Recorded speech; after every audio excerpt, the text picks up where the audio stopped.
Baca firman Tuhan dalam Yesaya 53 ayat 1 sampai 5.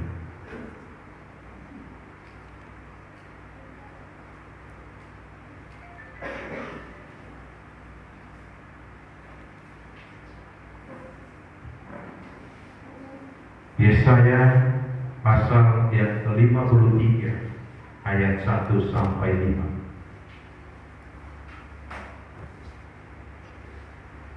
Saya akan bacakan, Bapak Ibu Saudara ikuti melalui Alkitab Bapak Ibu Saudara ataupun melalui layar monitor kita. Dan bagi Bapak Ibu Saudara yang di rumah, ambil dan buka Alkitabmu, kita akan membacakan firman Tuhan ini. Mari sama-sama kita baca. 2, 3, iya. Siapakah yang percaya kepada berita yang kami dengar? Dan kepada siapakah tangan kekuasaan Tuhan dinyatakan? Sebagai karung ia tumbuh di hadapan Tuhan, dan sebagai tunas dari tanah kering. Ia tidak tampan, dan semaraknya pun tidak ada, sehingga kita memandang dia. Dan rumah pun tidak, sehingga kita menginginkannya. Ia dihina dan dihindari orang, seorang yang penuh kesengsaraan dan yang biasa menderita kesakitan. Ia sangat dihina, sehingga orang menutup mukanya terhadap dia. Dan bagi kita pun dia tidak masuk hitungan. Tetapi sesungguhnya penyakit kitalah yang ditanggungnya, dan kesengsaraan kita yang dipikulnya. Padahal kita mengira dia kena tulah, dipukul dan ditindas Allah. Tetapi dia tertikam oleh karena pemberontakan kita, dia diremukkan oleh karena kejahatan kita. Ganjaran yang mendatangkan keselamatan bagi kita ditimpakan kepadanya, dan oleh bilur-bilurnya kita menjadi sembuh. Amin. Silakan duduk Bapak Ibu Saudara. Bapak Ibu Saudaraku yang dikasihi oleh Tuhan, lewat pembacaan firman Tuhan ini, saya memberikan judul firman Tuhan buat kita, kasih karunia yang tidak pernah berkesudahan. Kasih karunia yang tidak pernah berkesudahan. Bapak Ibu Saudaraku, kasih karunia adalah anugerah yang Tuhan berikan secara cuma-cuma kepada umat manusia, agar umat manusia yang tadinya harus binasa, agar umat manusia yang tadinya harus masuk ke dalam neraka yang kekal, tetapi Tuhan membuka pintu dan memberikan kasih karunia, sehingga manusia yang menuju kepada kebinasaan, yang menuju kepada kesengsaraan kekal di neraka, diberikan Tuhan kesempatan untuk masuk ke dalam kehidupan yang kekal, kebahagiaan yang kekal, yaitu di surga bersama dengan Tuhan selama-lamanya. Bapak Ibu Saudaraku yang dikasihi oleh Tuhan, untuk membukakan pintu itu, untuk memberikan kesempatan bagi umat manusia untuk mendapatkan keselamatan, maka untuk itu harus ada yang berkorban. Untuk itu harus ada yang rela mengorbankan dirinya. Untuk itu harus ada yang mau memberikan nyawanya. Dan ketika manusia itu ingin membayar hutangnya, manusia itu tidak mampu membayar, Bapak Ibu Saudara. Tetapi walau manusia itu tidak mampu membayar, namun manusia itu harus tetap membayar. Tidak boleh tidak. Itu sebabnya karena manusia itu diharuskan membayar, dan ternyata dalam posisi yang tidak mampu membayar, maka Allah sendiri yang mengambil alih. Itu sebabnya Yesus berinkarnasi, menjelma menjadi manusia, dan dia ikuti semua prosedur bagaimana manusia itu hidup di dalam dunia, mulai dari dikandung dalam rahim selama 9 bulan sampai dengan proses kelahirannya yang kita rayakan dengan Natal, dan dia jalani kehidupannya selama di bumi dalam keluarga yang sangat sederhana bahkan miskin, yaitu keluarga Yusuf dan Maria. Dan selama 30 tahun dia bersama-sama dengan mereka dan tidak mengalami sedikit pun yang namanya kesejahteraan dalam arti kekayaan. Penderitaan demi penderitaan dia jalani, kemiskinan demi kemiskinan dia hadapi, sampai pada umur yang ke-30 tahun dia dibaptis oleh Yohanes di Sungai Yordan. Dan saat itu dia memulai pelayanannya di muka bumi, Bapak Ibu Saudaraku, memberitakan kebenaran, memberitakan keselamatan, memberitakan kebebasan bagi umat manusia. Dan sampai akhirnya di 3,5 tahun pelayanannya, maka diakhiri dengan penyaliban di Bukit Golgota. Itu semua dia lakukan dengan pengorbanan, karena saya dan saudara tidak sanggup membayar hutang dosa ini. Karena saya dan saudara tidak mampu menyelamatkan diri ini. Itu sebabnya Tuhan ambil alih dengan cara dia turun dan menjadi manusia. Dan ketika dia membayar hutang itu, dia bayar hutang itu dalam keadaan sebagai manusia. Sehingga yang membayar hutang manusia itu adalah manusia itu sendiri. Itu sebabnya sebelum dia menyerahkan nyawanya kepada Bapa di surga, dia berkata, sudah selesai. Semua hutang itu sudah dibayar. Semua dosa itu telah ditebus. Dan kita menjadi umat-umat Tuhan yang telah dimerdekakan, telah diselamatkan, dibenarkan, dikuduskan, dan dilayakkan. Ingat, semua yang kita terima karena ada yang berkorban, yaitu Yesus. Amin. Semua yang kita bisa nikmati, khususnya keselamatan, karena ada yang berkorban, yaitu Yesus. Sesungguhnya di antara kita tidak ada yang benar. Roma 3 ayat 10 jelas berkata, tidak ada yang benar seorang pun tidak. Tapi saya percaya dengan kemurahan dan kasih karunia, kita yang bukan orang-orang benar dibenarkan karena kemurahan. Kita yang bukan orang-orang kudus, karena kita penuh dengan dosa dan pelanggaran, tapi kita dikuduskan karena kemurahan. Kita yang tidak layak, kita yang tidak punya kesempatan, sesungguhnya diberikan kelayakan dan diberikan kesempatan. Semua itu karena diberikan, dianugerahkan, dikuduskan, dilayakkan. Itu seperti dikatakan dalam Efesus pasal yang kedua ayat yang keempat, kamu selamat bukan karena perbuatanmu, tapi semua karena anugerah Allah. Jadi jangan ada orang yang memegahkan diri, jangan ada orang yang merasa hebat, jangan ada orang yang merasa dirinya jadi suci. Tidak ada yang suci, tapi semua disuci. Oleh sebab itu, Bapak Ibu Saudaraku, semua penderitaan itu ditanggung oleh Yesus, dipikul oleh Yesus di dalam tubuhnya sebagai manusia. Dia terima semua. Untuk apa? Yesaya dengan jelas berkata di sini, Bapak Ibu Saudaraku yang dikasihi oleh Tuhan. Dia berkata demikian, tetapi sesungguhnya penyakit kita lah yang ditanggungnya, dan kesengsaraan kita lah yang dipikulnya. Di bahasa Batak Toba di dok kesomonon, Tomondo akasa hinta di pusung imana, jalan angka pardango lakta di porsan imana. Nabalik ke dalam toa irama irina, dan nilunginya.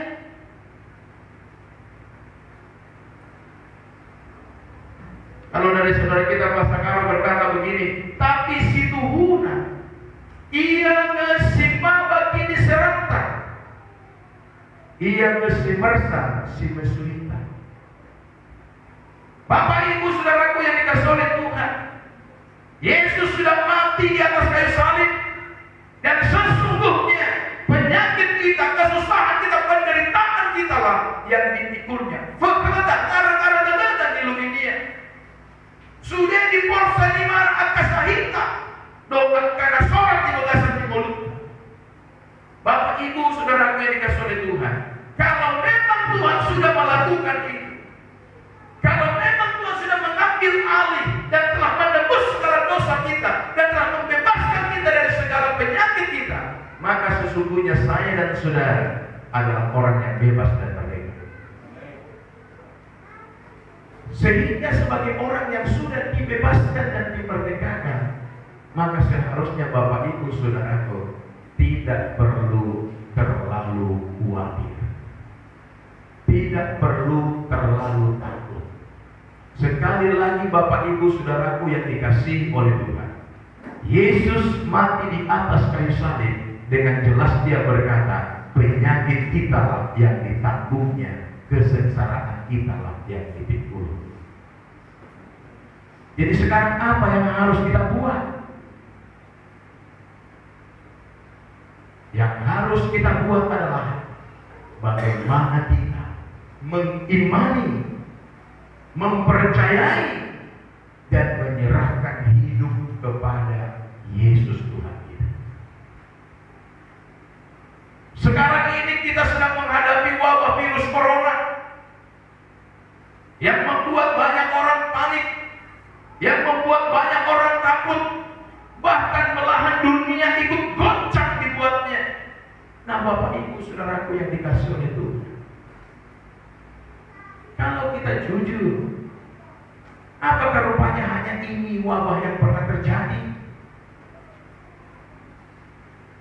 Bapak Ibu saudaraku, yang namanya wabah, yang namanya penyakit, selagi masih ada di dunia ini, itu datang dan pergi.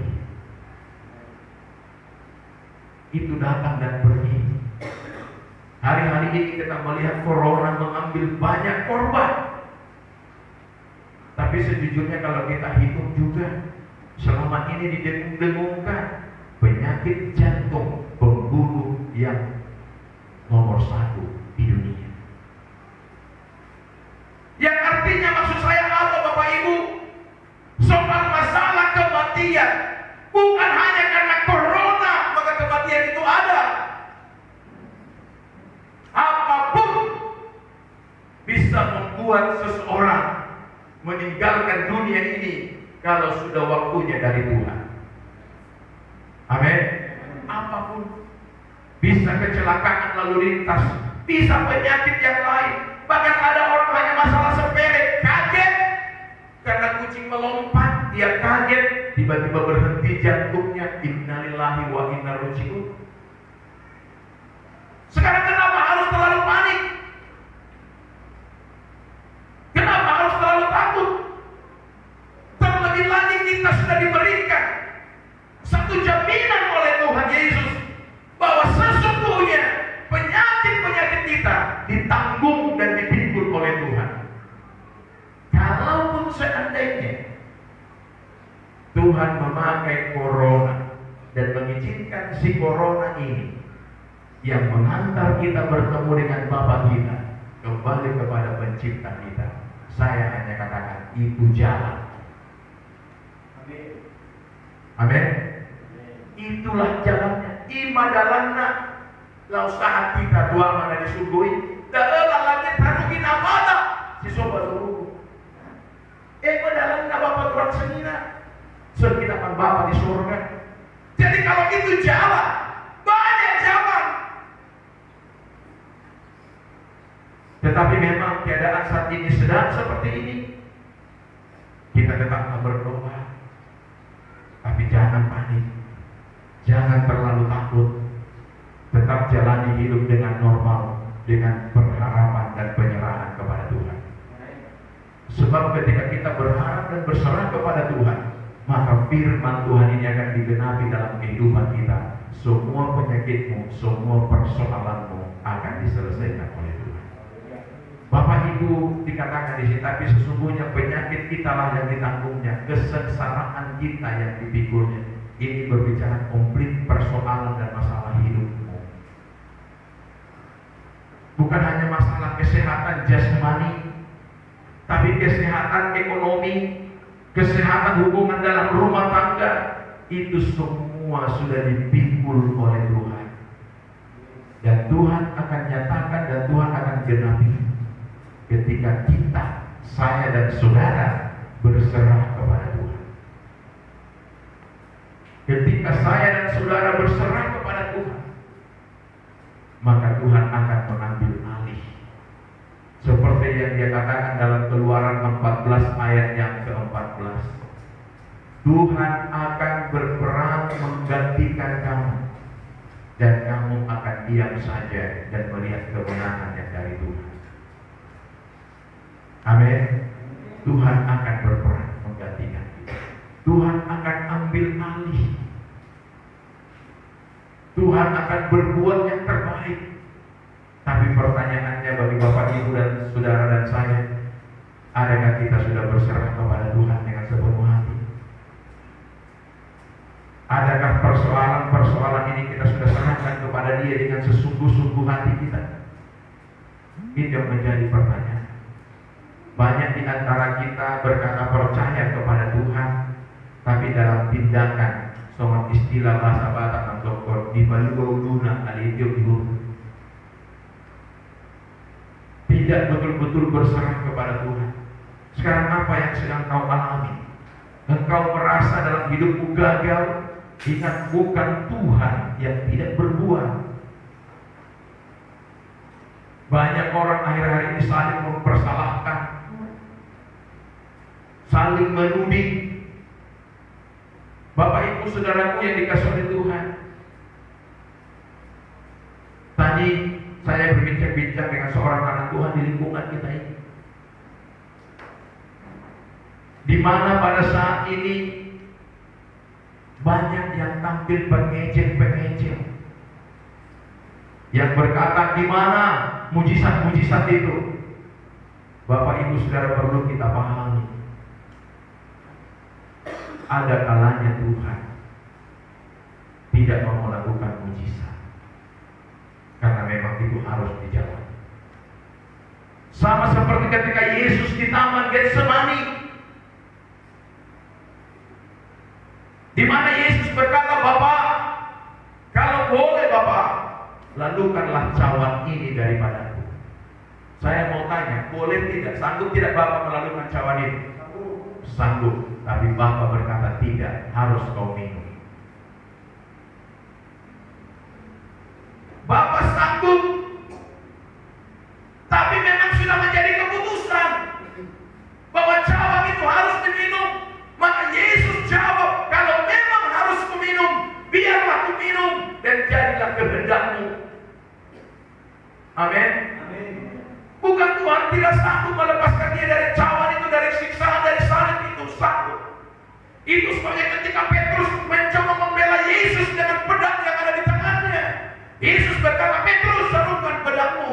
Jangan kau pikir aku tidak mampu membebaskan diri. Jangan kau pikir Bapakku kekurangan tentara untuk membela aku.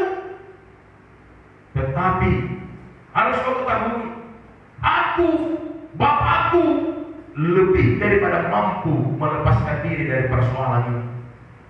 Tetapi ini memang harus terjadi dan harus dijalani. Amin. Bukan Tuhan tidak sanggup mengusir corona ini,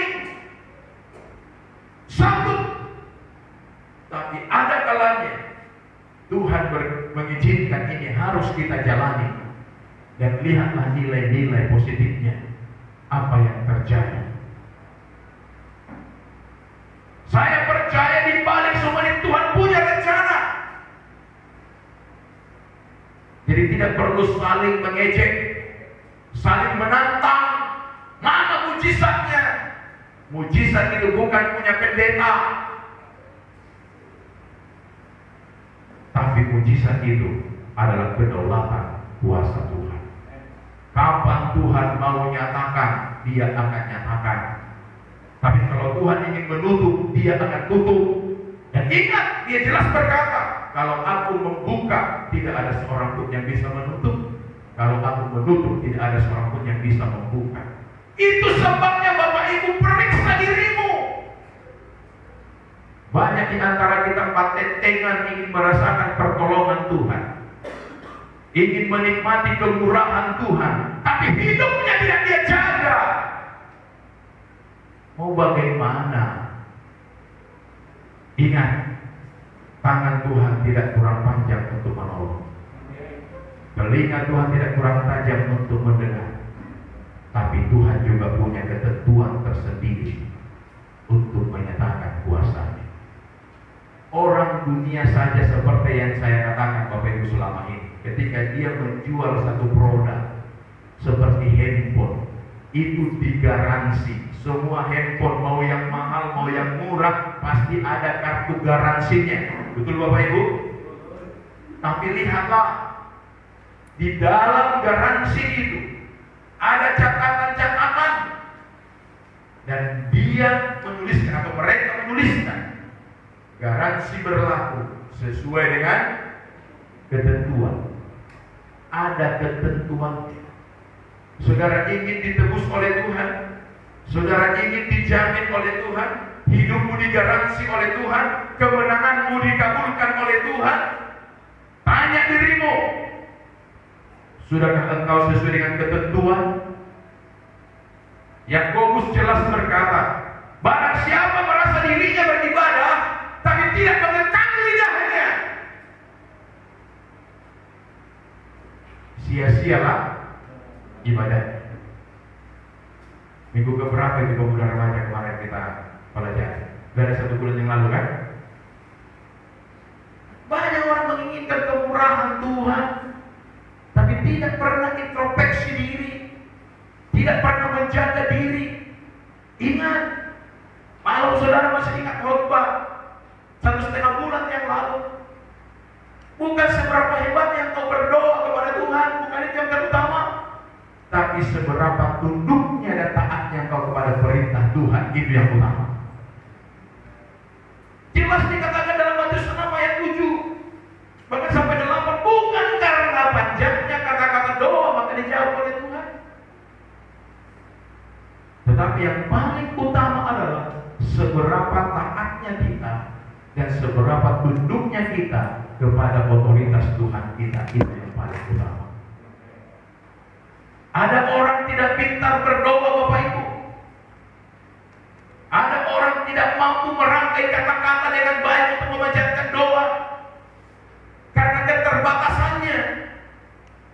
Tapi kalau dia menunjukkan sikap yang taat dan tunduk kepada kebenaran firman Tuhan, menjaga hidup dengan benar, walaupun dia tidak pintar berdoa, saya percaya yang terbaik selalu Tuhan berikan kepadanya.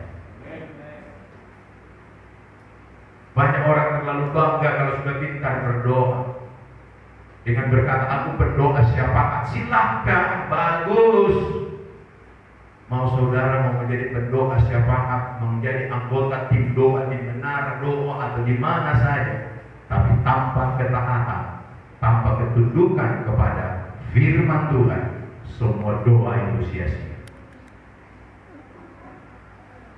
Sekali lagi saya ulang, tanpa ketundukan, tanpa ketaatan, tanpa penjagaan diri dalam kebenaran, semua doa itu sia-sia. Bahkan yang Tuhan janjikan pun kepada kita bisa batal kalau Tuhan melihat kita tidak sesuai. Amin. Kasih karunia memang tidak berkesudahan, tapi hanya bagi mereka yang taat dan setia. Haleluya. Dikatakan dalam Ibrani pasal yang ke-13, Yesus tidak pernah berubah. Coba kita baca saudara poin itu.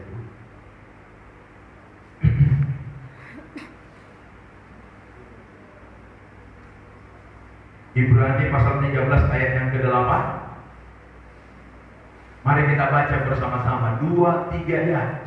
Yesus Kristus tetap sama, baik kemarin maupun hari ini dan sampai selama-lamanya. Kalau Yesus sudah menebus kita, membebaskan kita dan memberikan kita anugerah terbaik, itu kekal selama-lamanya. Dia tidak pernah berubah. Dia kasihnya tidak pernah berubah. Tetapi saudara juga harus tahu menjaga hidup saudara. Amin. Bukan berarti karena Tuhan baik, Tuhan pemurah, engkau tidak menjaga hidup. Saya seringkali mendapat pengalaman kadang kecewa dalam hidup ini. Ketika berdoa bergumul untuk memperjuangkan pergumulan seseorang, dan tiba-tiba ketika doa itu dipanjatkan dan Tuhan, dengan keyakinan kita akan percaya Tuhan mendengar doa dan Tuhan membuka jalan, tapi akhirnya doa itu sepertinya gagal dan tidak terjadi. Terkadang kita kecewa. Kenapa doa kita yang sudah kita gumuli ini kok gagal? Kenapa doa kita yang sudah kita panjatkan gagal?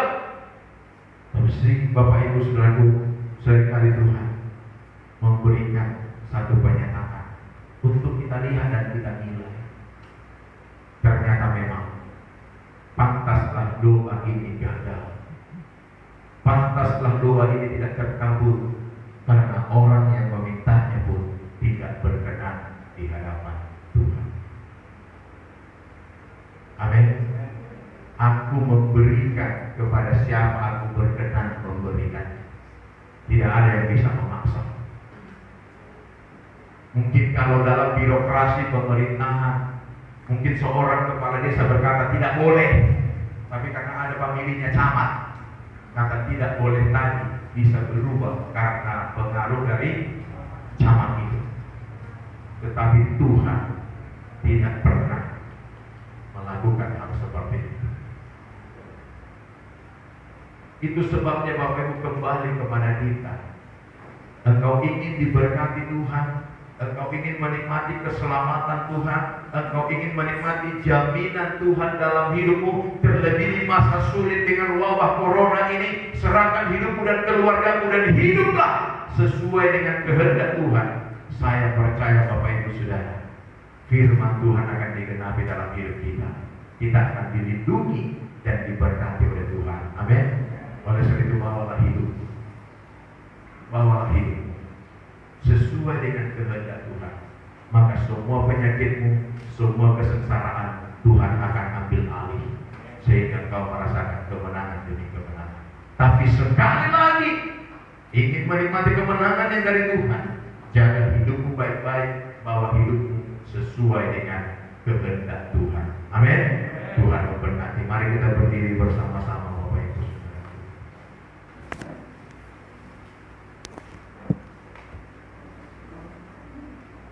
Hanya Engkau juru selamatku.